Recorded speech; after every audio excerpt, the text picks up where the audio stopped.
60 exam में आप appear हुए, तो क्या चक्कर था? लड़की उड़की का तो चक्कर नहीं पड़ गया था बीच में?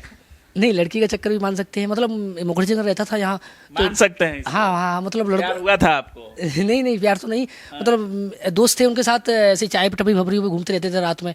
हाँ, मतलब संगत अच्छी नहीं थी, इस वजह से 22-23 में कैजुअल अप्रोच लेते रहे। अच्छा। उसके बाद से फिर थोड़ा सोचा कि सीरियस हो जाते हैं, घर से कोई तो प्रेस। आपने लड़कीबाजी भी खूब किया बीच में? हाँ हाँ हाँ, घर से मतलब कोई कमी नहीं छोड़ा आपने? कोई कभी दोस्ती ऐसे थे, हरियाणा के कुछ थे, कुछ यूपी बिहार के थे, तो सब दोस्त थे, रहते थे कि पीजी में। हाँ, तो रात में जाते रहते थे, ऐसे ही घूमते रहते थे। अभी तक कितना नौकरी का आपने फॉर्म भरा होगा? बहुत कम से कम मैं 60+ एग्जामों में अपीयर हुआ हूँ, और हर किसी एग्जाम का प्री निकला है।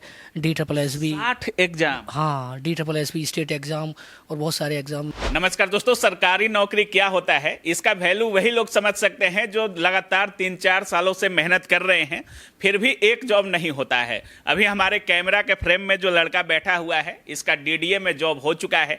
बहुत लोगों को पता भी नहीं होगा कि DDA होता क्या है, कब वैकेंसी आती है, सिलेबस क्या होता है, सिलेक्शन कैसे हुआ, तैयारी कहाँ से की है, सारी चीज़ों पर बात करेंगे। सबसे पहले स्वागत है आपका, बहुत बहुत बधाई आपको। Thank you sir. कितने दिन से तैयारी कर रहे हैं आप?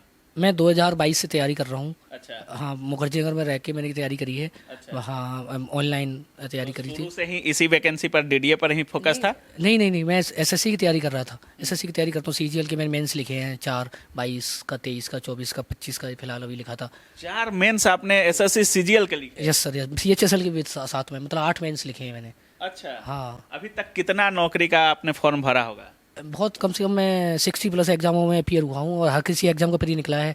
DSSB, 60 exam? हाँ, DSSB स्टेट एग्ज़ाम और बहुत सारे एग्ज़ाम। EFO में टाइपिंग फेल हो गया था।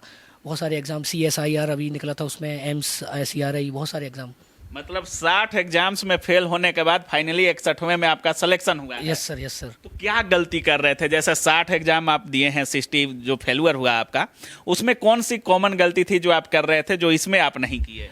मतलब मैं कैजुअल अप्रोच लेता था, मतलब पढ़ लिया नहीं पढ़ा ऐसे करके, मतलब सीरियस नहीं था। अच्छा। हाँ, फिर और मेरा थोड़ा मैथ भी वीक था।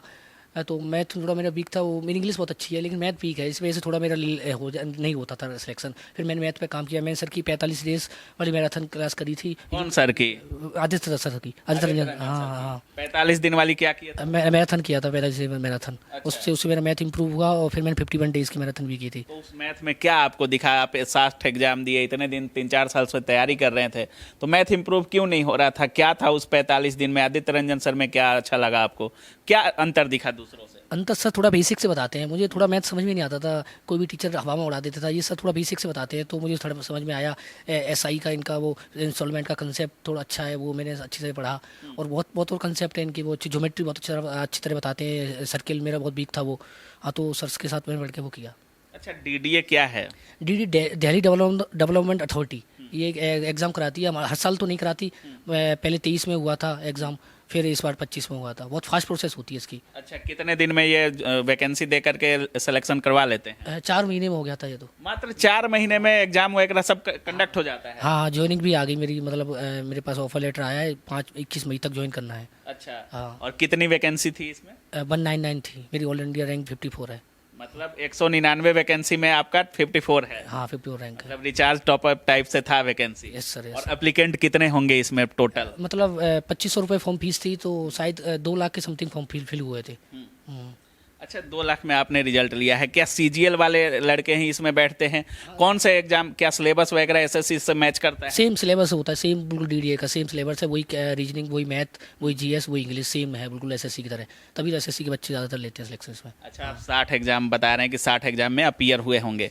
मॉक का इस समय बहुत ज़्यादा योगदान हो गया है। हर एग्जाम की बात करें, मॉक को कुछ ज़्यादा ही छात्र प्रीफर कर रहे हैं। आप लगाते थे mock? Yes sir, yes sir. कितने अंक आते थे? अगर 100 नंबर का आपने मॉक लगाया तो कितने अंक आते थे? मैं ज़्यादातर मेंस के मॉक लगाता था। हाँ, तो मेरे 300 का एवरेज, 310, 315 एवरेज रहता था। अच्छा। हाँ। कैसे इम्प्रूव होता है? अगर कोई ये स्कोर बढ़ाना चाहे मॉक के थ्रू, तो कैसे इम्प्रूव करेगा वो? एनालिसिस करना बहुत ज़रूरी है। आप अगर अच्छी तरह एनालिसिस करोगे 1-2 घंटे लगा के कि कहाँ गलत हो रहा है, कहाँ नहीं हो रहा है, तो आपके पक्का मार्क्स इंप्रूव होंगे। अच्छा, जैसे आप कह रहे हैं कि मैराथन वाला पढ़े थे आदित्य रंजन सर का, उससे आपको कुछ ज़्यादा इम्प्रूवमेंट मिला। इस समय मैथ आता सबको है, एग्जाम में भी मैथ का लेवल ऐसा आ रहा है कि लगभग हर छात्र को आता है, लेकिन टाइम मैनेजमेंट मैथ में नहीं कर पाते हैं लोग। उनका टाइम मैनेजमेंट कुछ ज़्यादा लग जाता है, किसी का टाइम किसी का कुछ कम हो जाता है। कैसे टाइम मैनेज किया आपने? टाइम मैंने मतलब सेक्शनल मॉक लगाए हैं मैथ के बहुत सारे। मुझे पता था कि मेरा मैथ बहुत वीक है, तो सर बताते रहते कि सेक्शनल मॉक लगाओ, तो मैं सेक्शनल मॉक लगाता था। हाँ, तो सेक्शनल मॉक लगाते ऐसे पहले मैं 20 मिनट में 20 क्वेश्चन ही कर पाता था, 18 ही कर पाता था। फिर सेक्शनल मॉक लगाए, फिर 25 हुए, 24 तक, 23 तक, ऐसे पहुंचा धीरे धीरे। बस सेक्शनल मॉक जब आप लगाओगे तो आपकी इफिशियंसी बढ़ेगी, तो आप जल्दी क्वेश्चन कर पाओगे। मतलब सेक्शनल मॉक कब लगाना चाहिए और फुल लेंथ मॉक कब लगाना जब चाहिए? आपका 50-60% सिलेबस पूरा हो जाए तो उस मॉक लगाना शुरू कर देना चाहिए। अच्छा, सेक्शनल। हाँ, सेक्शनल या फुल, कोई भी दोनों मॉक।